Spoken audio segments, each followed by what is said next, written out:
The brand new OnePlus 11 is finally here. We have a brand new design on the back, which I'm actually a big fan of. We have the typical stacked specs of a OnePlus phone, high megapixel count on the cameras, newest chipset, plenty of RAM. We'll dive into all of that. Of course, the switch is now back as well. The little alert slider that we lost on the 10T is here. Again, one of my favorite features on a OnePlus phone. And of course, on the back, we have that nice matte black glass finish, which I am a big fan of. But the important thing with any OnePlus phone, of course, is that price tag. But there are two major drawbacks for me with this phone. Now, not everybody's gonna care about these, but these are two things that I was just so surprised with this phone, and we'll talk about that later on. Now, I used to be a very avid user of the OnePlus 9 Pro. In fact, it was my everyday phone that I used for almost an entire year. I loved the phone, the software, the camera, the slider. There's a lot to really like about that device, which is why I used it as my everyday phone. But then the OnePlus 10 Pro came out and things got a little bit weird. And then the 10T came out, which despite nailing it when it comes to speed and charging and things like that, they kind of dropped the ball with things like the alert slider and the front-facing camera quality and things like that. Now, this new OnePlus 11 feels a lot like the OnePlus 9 Pro that I really liked, but I mean that in both a good way and a bad way. I'll explain exactly what that means when we get to those two drawbacks later on in the video, but first, let's take a look at this design. So on the back, of course, we have a new design with the camera bump. No longer is it what we saw in the OnePlus 10 Pro, where it was a little kind of square design. Now it looks a lot more elegant, a lot more intentional, in my opinion. We have a metal ring around the cameras, keeping them in a circle, which I think looks pretty nice. And then, of course, kind of a little boxy design with the chrome-plated stainless steel connecting it over to the rails. We do have a seam on the edge still, so it doesn't feel totally cohesive. But personally, I mean, leave a comment below. Let me know what you think of the design. I think it looks pretty nice. This is the matte black version. There's also a glossy green as well. I would love to see a matte green. I think that would be like the perfect combination. But the matte black has a slightly milder texture than we saw on the 10T. The 10T was like a really aggressive texture on the back. This one feels a lot smoother, much more just like a matte glass, which, by the way, it is Gorilla Glass 5. For durability. Looking around the edges, of course, on the right side, we have our power button and our alert slider. I'm so glad it's back after not seeing that on the 10T. And then on the left side, we have our volume rocker. I've always been a big fan of having those on opposite sides, the button and the volume rocker, so it's easier to take screenshots and stuff like that. And I didn't actually see an IP rating on this phone, but if you go and check out the SIM slot, there is a ring around there, so I assume there is some water resistance with here. Maybe they just didn't go all the way to get an IP rating. And speaking of the SIM slot, first of all, I'm glad we have one. I like having a physical SIM. And second of all, we can actually have two different SIMs on here. It is a dual SIM, which is not especially common for a phone in the United States. And as I mentioned before, this phone has the stacked specs as you'd expect from a OnePlus phone, including the latest Snapdragon 8 Gen 2. We have 8 or 16 gigs of RAM, but you can kind of use another 4 on top of that. We have 128 or 256 gigs of storage. It supports all of the latest codecs like aptX and LDAC and other high-quality codecs, as well as Bluetooth 5.3, so great from the audio side. And of course, flipping over to the front, we have that 2K 120Hz display with 10-bit color. It looks nice. It's a great display. It gets reasonably bright, 6.7 inches, and when you turn it off, we do have the option for an always-on display, which is in color. You can see the time shows that classic OnePlus, red and white on the time, and it is a 1 Hz always-on display. The optical fingerprint sensor, this is one big improvement over the OnePlus 9 Pro, is that they moved it up, which is what we saw in the OnePlus 10 and 10 Pro as well. Having that a little bit higher, I think, is just really the right spot for it. The optical fingerprint sensor also works reasonably. And now that I come to think of it, after using this for about a week now, I don't think I've really ever missed the fingerprint sensor. Maybe like once, but it really surprisingly fast and accurate. This, of course, has fast charging, as OnePlus always does, but unlike the OnePlus 10T, they took it a step back, not quite the wild charging we had there, and this is 80-watt charging, which still gives you a full charge in 27 minutes. Still plenty impressive. I'm not sure why they dialed that back, whether that is for space on the inside or just to preserve the battery, whatever it might be.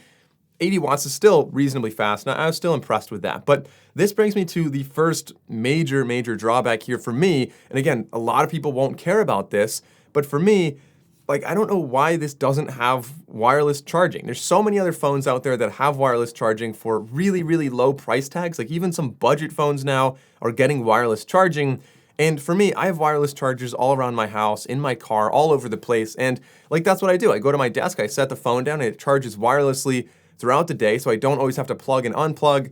Like, I get that this has fast charging, so maybe like it's a lifestyle change and you can get used to that. But for me, it just feels like a clear miss to not add wireless charging on a new phone in 2023. Getting to the cameras on the back, we have a little bit of redemption here. 50 megapixels with the main lens, which also has optical image stabilization. They did partner with Hasselblad, and so the colors on here look pretty natural. It really does a pretty good job of representing what we're actually seeing. We have a 48 megapixel ultra-wide lens with macro capabilities as well. So no longer do we need like a special macro lens, which we've always known was a gimmick. Adding that to the ultra-wide lens, I'm so glad that phones are doing that. And we do have a 32 megapixel telephoto lens that is going to be used for portrait mode. And of course, we have a lot of camera modes on here as well. So if you go into the camera interface, of course, you've got the classic like night photos, portrait mode, things like that. But you can also go into the Hasselblad master mode, which is like your pro photo mode. We can go into long exposure modes on here. We can do dual video modes, a lot of things like that, make the phone a lot more fun to use and give you a lot more use cases. Taking a look at some other photos, there's nothing really to write home about. Like it does a pretty decent job across the board. Decent color, of course, partnering with Hasselblad really helps with that. You're able to zoom in up to 20x, which is, again, not quite what I would like to see. Like a lot of other phones go 30x, 50x, 100x. And while I think for the most part that's really not needed, 20 is probably enough for most people. As far as video goes, we're able to shoot up to 8K at 24 frames per second, or 4K 30 or 4K 60 as well. All right, so here's a quick test of the 4K video on the OnePlus 11, the primary rear lens. You can see this is what the colors look like. This is what some basic motion looks like. And we're gonna go and test this out in a faster moving environment. You see a pretty decent natural bokeh there. Let's see how the stabilization is.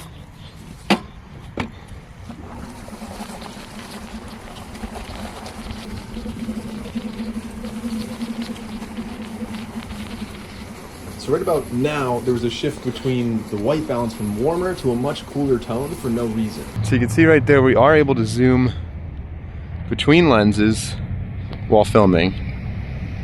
And then looking at the portrait mode, I gotta hand it to them. This is actually a really good portrait mode. There's a couple like weird spots around my ear and my hair that it didn't quite crop perfectly, but at first glance, like really great color. My skin tones look accurate. The background's blurred and at different degrees depending on how far away things are. Like in general, I was impressed with the portrait mode on here. Night photos, again, are decent, definitely passable. And you might have noticed I didn't mention the front-facing camera when we were talking about photos. I wanted to wait till we got into videos.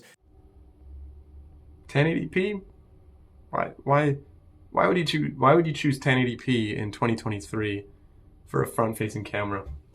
I take a lot of videos as like a front-facing camera, like not just because of YouTube, but because of like sometimes you just want to be in the video when you're recording it. If it's like you and your friend somewhere, it would make sense that you'd do this. And so 1080p, I think, is a huge drawback. In addition, like even though the background looks pretty good, it's definitely overexposed, right? Like right up there. And then I look really, really red. That for me is really the biggest drawback on this phone. I don't know why in 2023 we'd be selling phones that only have 1080p on the front-facing camera, and this just really dropped the ball there. Not just in terms of video, but also in photo quality as well. Like the colors, my skin tones, everything that they did well on the back lens was not done well on the front lens. And so that seemed like, again, like a big miss for me. But let's actually take a look at the social media camera tests, so Instagram and Snapchat. You can see that, it does a pretty decent job. In general, you're always gonna have better photos when you use the native camera app. And so it's not perfect here, but of course you can compare for yourself to what you typically see on other phones. Now I was actually impressed with the speakers. Let's get into a test with that.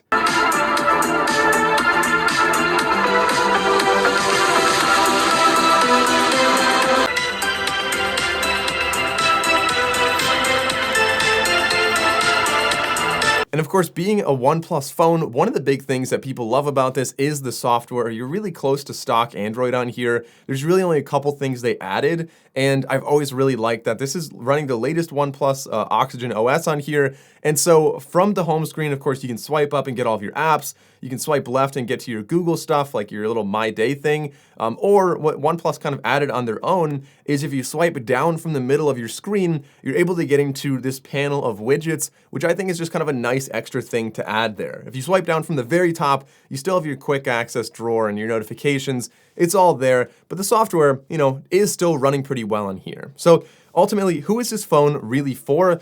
Well, I'll tell you this, it's not for people who care a lot about the camera. If you really care about video quality, the front-facing camera was just too much of a setback for me. But I would say this phone is a viable option for anybody who is a little bit more money conscious. You don't want to buy a top-of-the-line flagship, but you want to have the latest specs. You want to have that top-of-the-line processor on here. You want to have that fast charging on here. You want to have a great display. And like I said, the rear lenses do a really impressive job. They do a really accurate representation of the colors I'm seeing. So to summarize, I loved the OnePlus 9 Pro. And the things I liked about this phone are still on the OnePlus 11. But the things I didn't like about the OnePlus 9 Pro are still also on the OnePlus 11. So we still have a low quality front-facing camera, and now we don't have wireless charging on here either, which I think was kind of a clear miss. Now, for me personally, that doesn't fit my lifestyle, but many people might not care about that at all. And so maybe this is the perfect phone for you. But leave a comment below and let me know what you think about the OnePlus 11, considering the price, considering the specs,